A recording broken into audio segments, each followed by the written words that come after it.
Sepertinya wajahnya cerah-cerah sekali ya. Bagaimana nih kabarnya? Baik, Ibu. Baik, untuk memulai pembelajaran ini, Mbak Ari, Assalamualaikum warahmatullahi wabarakatuh. Waalaikumsalam warahmatullahi wabarakatuh. Sepertinya tidak semangat ya, ulangi lagi ya. Assalamualaikum warahmatullahi wabarakatuh. Waalaikumsalam warahmatullahi wabarakatuh. Belum sarapan ya? Belum, Ibu. Kok belum, kenapa? Sarapan itu penting loh agar untuk menjaga konsentrasi kita. Jadi Ibu masak, Bu. nggak masak. Iya. Tadi udah sarapan pakai roti panggang. Roti panggang ya, kalau masak ya. Bagus deh. Ada sekali ibunya. Ya jadi besok Devi bawa itu tentunya tuh ya biar pada sarapan roti panggang juga. Sebelum memulai pembelajaran hari ini, coba dilihat dulu kanan kiri depan belakang ada sampah tidak? Tidak, Ibu. Tadi soal tapi udah piket. Oh sudah dibikin ini ya tadi. Sudah.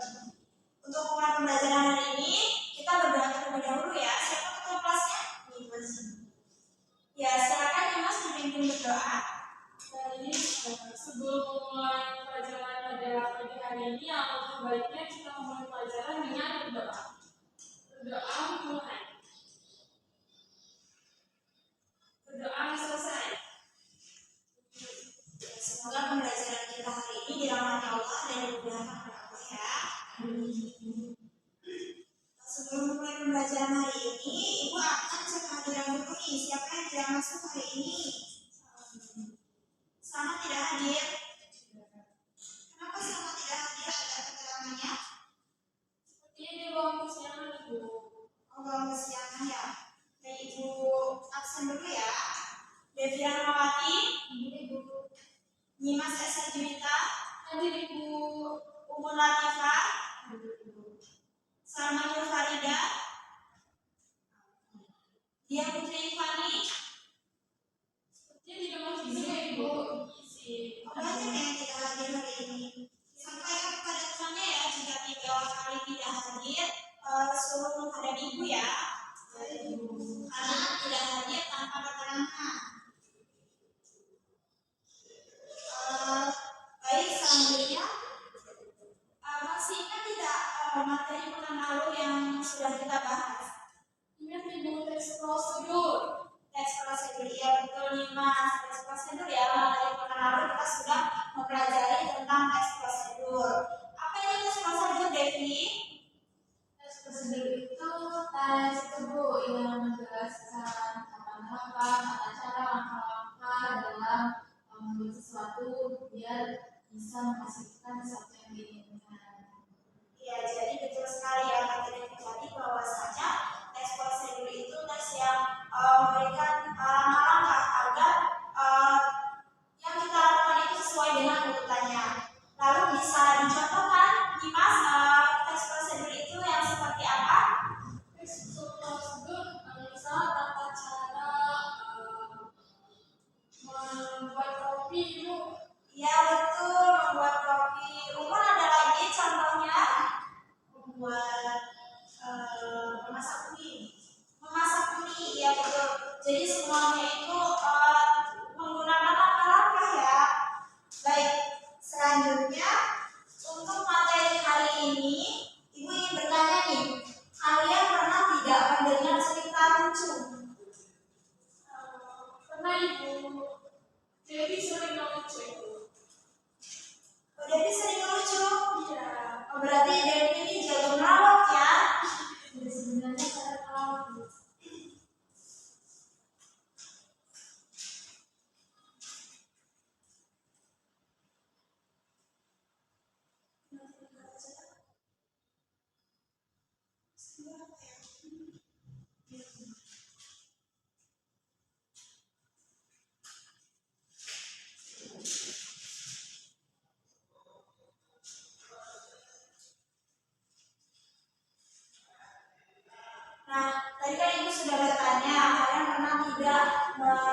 Dimas betul? Devi sudah pernah?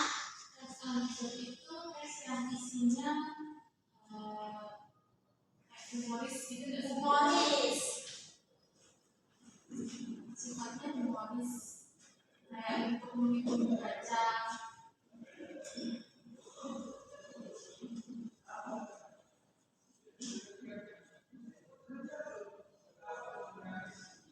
Umur mau berpendapat apa yang tes anekdot? Cerita pendek. Cerita pendek.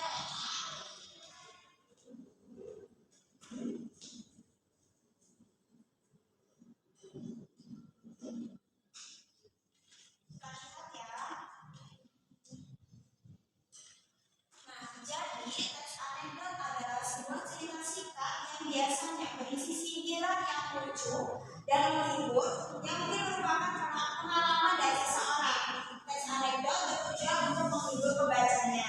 Jadi benar kata Umur, kata Devi tadi, bahwasanya teks anekdot ini cerita pendek yang humoris yang berisikan sindiran. Jadi di dalam cerita tersebut, walaupun menghibur, tapi di dalamnya ada sindirannya. Sampai sini paham apa itu teks pengertian teks anekdot? Paham Ibu. Ya baik. Paham, kita lanjut ke pembahasan yang kedua,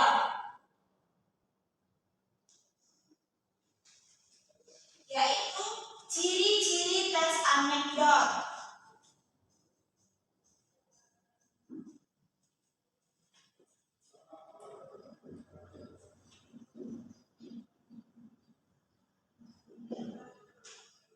Banyak sekali ya dari ciri-ciri teks anekdot ini. Yang pertama bersifat lucu, karena seperti yang sudah di pengertian tadi ya, bahwa teks anekdot ini bersifat humoris, bersifat lucu.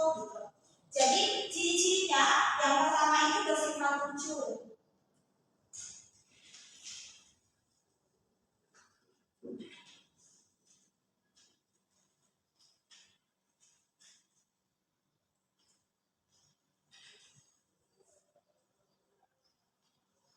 Kemudian yang kedua bersifat menyindir.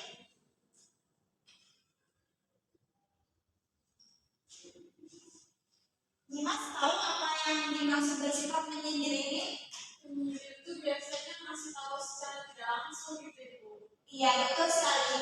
Bahwasanya teks anekdot ini kan yang pertama bersifat lucu. Nah, tapi di dalam teks tersebut walaupun lucu itu mengandung sindiran. Makanya itu ciri-ciri dari teks anekdot itu bersifat menyindir.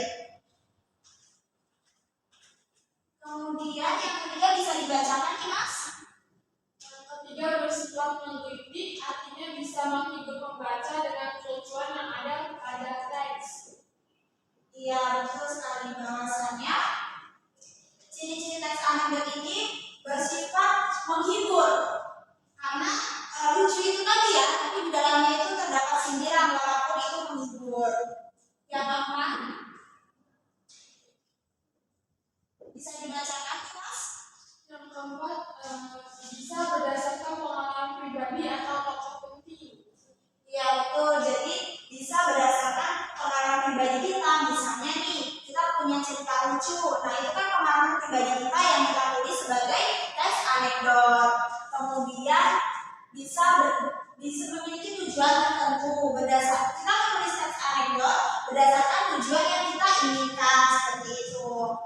Kemudian kisah cerita yang disajikan hampir menyerupai dongeng.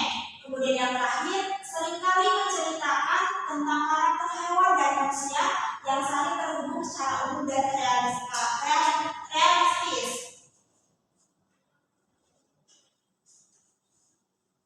Nah, selanjutnya dalam menulis teks anekdot tentunya terdapat struktur agar teks anekdot yang kita tulis itu terperinci secara utuh seperti itu. Kita hapusin dulu ya. Ini sudah dicatat belum? Sudah Ibu.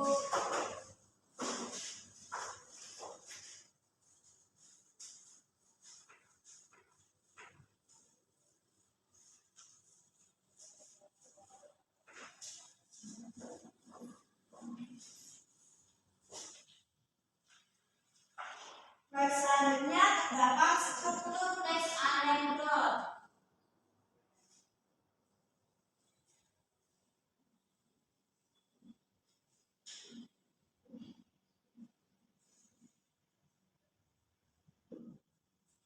Tadi Ibu sudah bilang ya bahwasanya agar teks anekdot kita itu tersusun dengan rapi, maka kita harus menggunakan struktur seperti itu. Nah, yang pertama itu ada abstraksi.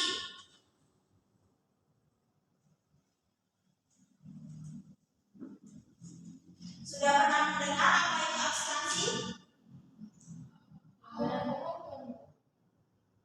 Gambaran umum. Ya, jadi abstraksi itu pendahuluan yang pertama seperti itu. Pengantarnya gitu ya.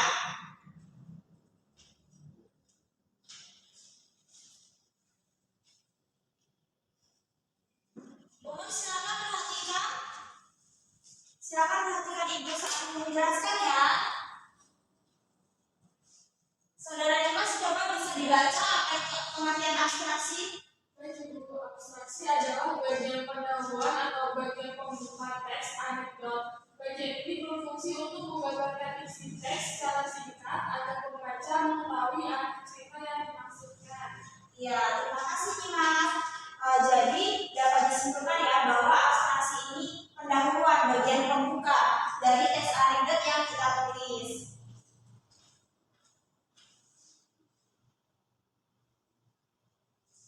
Kemudian yang kedua ada orientasi. Silakan Devi dibacakan. Ibu, orientasi merupakan bagian awal suatu kejadian atau saat cerita itu mulai bergulir. Orientasi itu punya peran penting Ibu untuk menjelaskan penyebab timbulnya krisis, konflik atau masalah utama pada mereka. Ya, setelah abstraksi kita lanjut ke orientasi, yaitu bagian awal suatu kejadian. Jadi di sini ini awal kejadian cerita. Kalau yang pertama tadi kan abstraksi itu suatu pendahuluan, gitu, pembuka cerita seperti itu.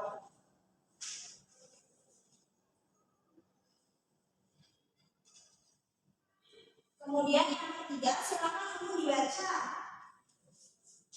Ya, tidak terdapat krisis. Justru dalam baca cerita atau dari seorang atau masalah yang diberlakukan, juga dari kejadian ya, baik, terima kasih Bun. Jadi setelah yang pertama tadi apa? Abstraksi. Ya, betul. Yang kedua orientasi. Ya, betul. Yang ketiga krisis. Jadi krisis adalah puncak cerita yang berisi konflik. Jadi di dalam struktur yang krisis ini sudah berisi konflik masalah.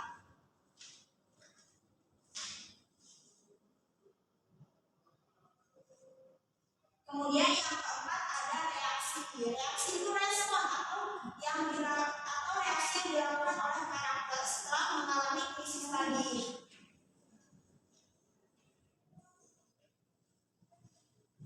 Kemudian yang terakhir ada koda. Koda adalah bagian penutup teks yang berisi amanat atau titik. Jadi di dalam teks anekdot tadi ada amanatnya, ada titiknya seperti itu. Kan tadi kan teks anekdot itu kan berisi cerita lucu yang berisi sindiran. Di amanat ini kritik terkandung seperti itu.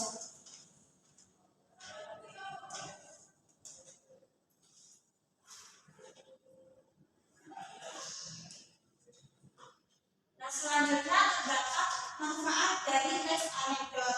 Jadi selain menghibur, teks anekdot ini memiliki manfaat. Silakan dibaca Bu. Selain sebagai sarana ibadah aktivitas, teks anekdot juga memiliki manfaat lain bagi para pembacanya.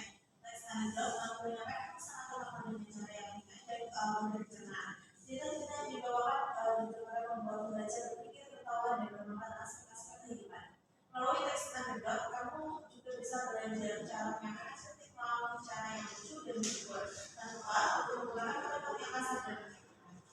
Ya, jadi manfaat dari teks anekdot ini selain menghibur, bisa juga sebagai bahan untuk mengkritik tanpa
Dari penjelasan di depan, siapa yang bisa menyimpulkan apa sih perbedaan antara anekdot dan humor?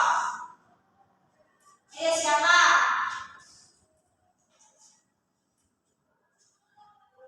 Ya Bu. Wah, Kak Uma sama Devi nih expertnya anak-anak ini aktif sekali ya. Ya itu tadi melihat Umun terlebih dahulu yang mengangkat tangan. Silakan Umun. Ya, jadi perbedaannya itu kalau humor itu seperti hibur, sementara anekdot itu untuk menyampaikan makna istilah di makna. Iya betul sekali bahwasanya jika humor itu hanya berfungsi untuk menghibur, tidak ada maksud lain, tidak ada makna tersirat. Tapi kalau tes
Baik, jika nanti kalian ingin menonton lagi contoh yang sudah ibu buka di depan, nanti ibu kirimkan lewat grup kelas ya. Ibu. Tadi kita sudah mengetahui ya pengertian teks anekdot, ciri-ciri teks anekdot, kemudian struktur teks anekdot. Sekarang kita akan menganalisis.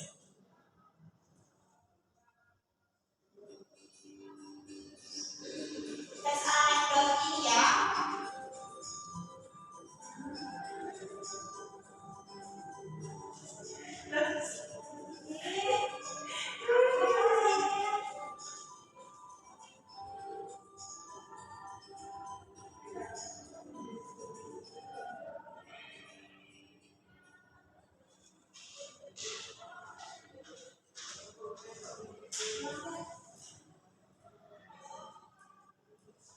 Jika kalian ingin menonton kembali contoh yang sudah ibu berikan tadi, nanti ibu kirimkan lewat grup kelas ya.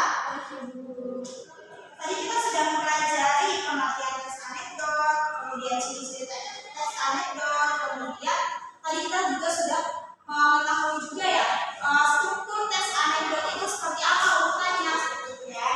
Saatnya sekarang kita menganalisis teks yang sudah ibu sajikan.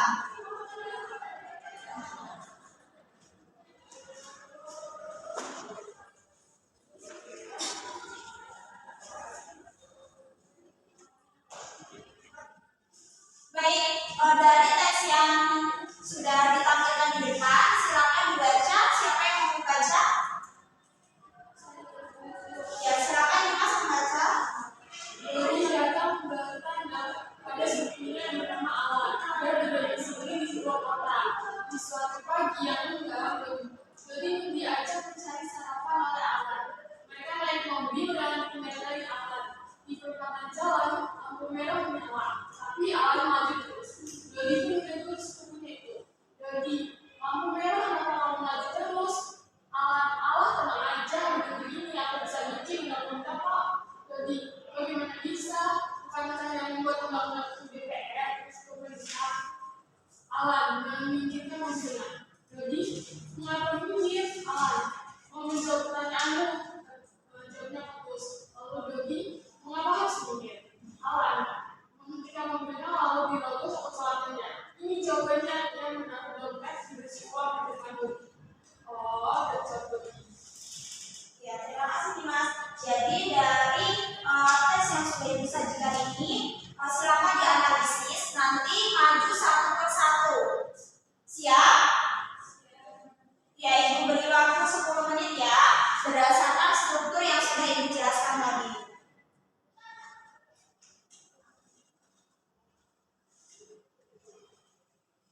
Nanti yang sudah selesai, yang sudah ingin maju duluan, silakan tunjuk tangan ya, angkat tangan ya.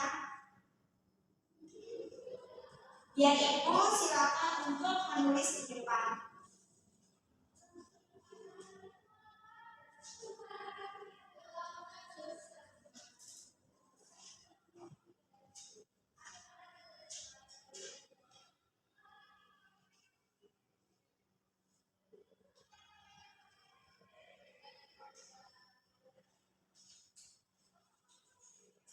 Saya Ibu. Ya, Dimas, silakan Dimas.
Nanti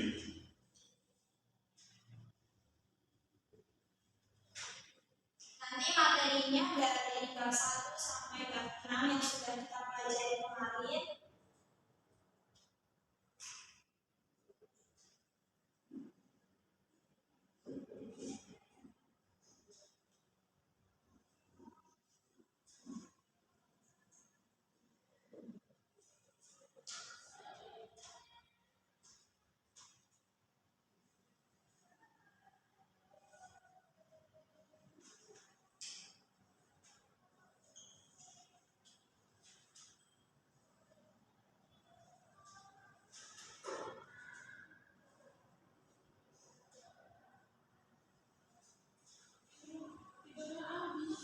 Habis Boleh saya bacakan aja?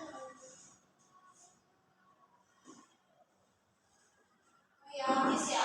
Nanti yang weekend hari ini silakan isi di kantor ya, isi spidolnya. Boleh dibacakan saja, tapi dibacanya di depan ya. Jadi saya menulis struktur abstraksi dari contoh Abstraksi ya, Mas. Abstraksi. abstraksi. Ya, betul. Saya memilih struktur tersebut dari tes anekdot Pak Ibu. Tapi yang ada salah dia itu bagian pada pengenalan awal, yaitu Dodi datang bertanya pada strukturnya yang bernama alam. Ia berdomisili di sebuah kota di lalu di suatu pagi yang lenggang. Dodi diajak mencari sarapan oleh Alan. Mereka naik mobil yang dikendarai Alan. Di perempatan jalan lampu merah menyala, tetapi Alan maju terus. Dodi pun menegur sepupu itu. Ya, betul. Jadi itu bagian dari abstraksi ya, bagian awal. Kemudian yang orientasi krisis. Ayo silakan maju. Ya, silakan Devi. Baik Ibu, untuk yang bagian orientasi Ibu, Ya, bagian orientasi dalam teks anekdot di atas itu dapat dianalisis pada kalimat ini Bu. Yang Dodi, yang percakapan Dodi sama Alan yang lampu merah kenapa kamu maju terus gitu. Terus Alan tenang saja, di negeri ini aku bisa bikin undang-undang kok. Terus Dodi, bagaimana bisa? Bukankah yang membuat undang-undang itu DPR dan pemerintah? Terus habis itu Alan memikirkan mobilnya itu menjadi iya, betul sekali bahwa itu bagian dari struktur orientasi, yaitu pengenalan. Mulai itu di situ kondisinya seperti apa. Kemudian yang ketiga krisis, silakan umur. Yang terakhir umur maju ke depan.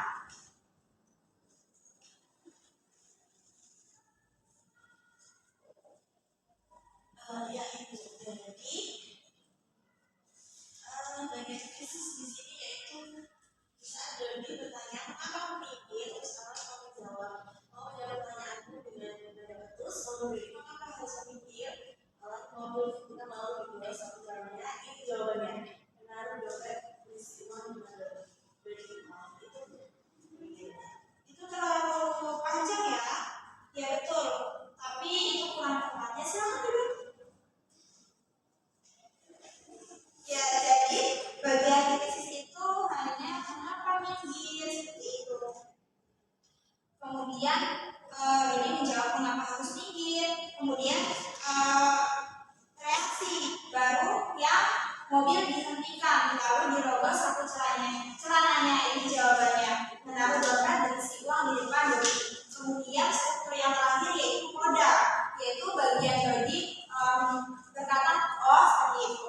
Nah, dalam tes anekdot ini dapat kita ambil kesimpulan ya bahwa di sini jika kita memiliki uang kita akan berkuasa, kita akan bisa berbuat semau kita seperti apa gitu. Nah, jadi di sini sindiran itu tidak langsung, sindiran itu dibungkus oleh humor tersebut seperti itu. Sampai di sini paham bagian-bagian struktur tes anekdot?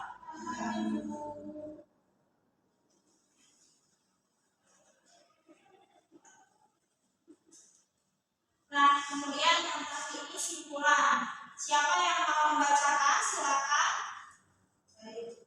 Ya, silakan Devi. Jadi simpulan itu teks anekdot merupakan teks yang menarik karena mengandung kalimat-kalimat lucu, humoris, unik, tapi yang di dalam teks anekdot itu tuh nggak hanya berisi sekedar kalimat-kalimat lucu doang, tapi juga berisi sebuah pendidikan yang biasanya disampaikan secara tersirat. Nah, ada pun perbedaan teks anekdot dan humor adalah kalau teks humor itu hanya sekedar untuk menghibur, namun kalau teks anekdot ini fungsinya untuk menyampaikan makna berupa kritik. Nah, kemudian tadi ada satunya juga seperti di teks anekdot itu ada abstrak, yang abstrak itu tadi apa namanya gambar umum atau pengantar, ada argumentasi, krisis, reaksi dan godaan. Ya, terima kasih Devi, sepertinya sudah memahami apa yang sudah kita pelajari hari ini dari pengertian tes anekdot, ciri-ciri tes anekdot, kemudian manfaat dari tes anekdot, kemudian struktur dari tes anekdot. Tadi kita juga sudah belajar bagaimana kita menganalisis tes anekdot. Ini bagian apa sih? Ini bagian apa sih? Jadi kita sudah tahu struktur dari tes anekdot. Yang bagian abstraksi, bagian orientasi, kita sudah mengetahui karena kita sudah praktek tadi. Nah, agar pengetahuan kalian bisa lebih matang, Ibu akan memberikan tugas ya. Silakan dicatat tugasnya, dikumpulkan sebelum UTS ya. Pekan depan kan kita UTS hari Selasa. Nah, hari Seninnya Ibu tunggu di meja Ibu. Silakan ketua kelasnya dikoordinir kelasnya untuk mengumpulkan tugas ya. Tugasnya ditulis tangan saja, tidak usah di-print ya.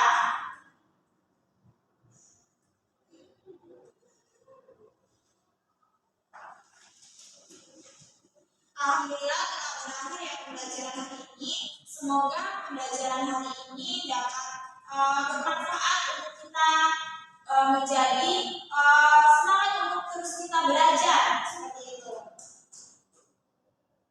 Sebelum mengakhiri pembelajaran hari ini, silakan dipimpin doa ketua kelas. Sebelum menutup pelajaran pada pagi hari ini, yang baiknya kita menutup dengan doa.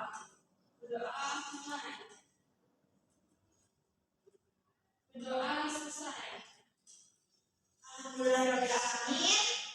Berakhirnya pembelajaran kita, Ibu akhiri.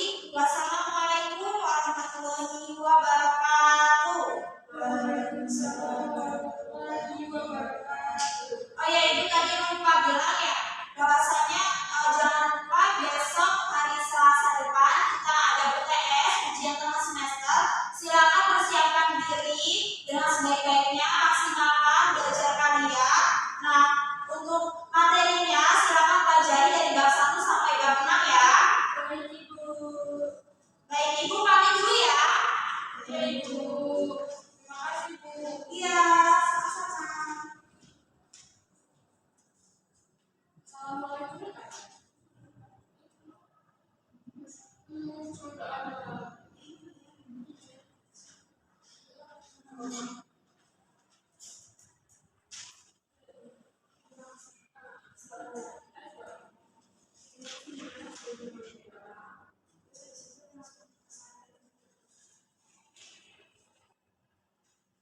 Ya, terima kasih Nimas telah membimbing doa kelas hari ini. Terima kasih Nimas telah membimbing doa hari ini. Jangan lupa ya kalian belajar untuk UTS pekan depan. Maksimalkan waktunya, maksimalkan belajarnya, karena nilai itu sangat berpengaruh ya, agar nilai kalian baik, agar nilai kalian bagus. Untuk materinya silakan pelajari dari bab 1 sampai bab 6 ya. Ibu akhiri, wassalamualaikum warahmatullahi wabarakatuh. Waalaikumsalam warahmatullahi wabarakatuh. Sampai bertemu pekan depan ya. Baik Ibu. Terima kasih.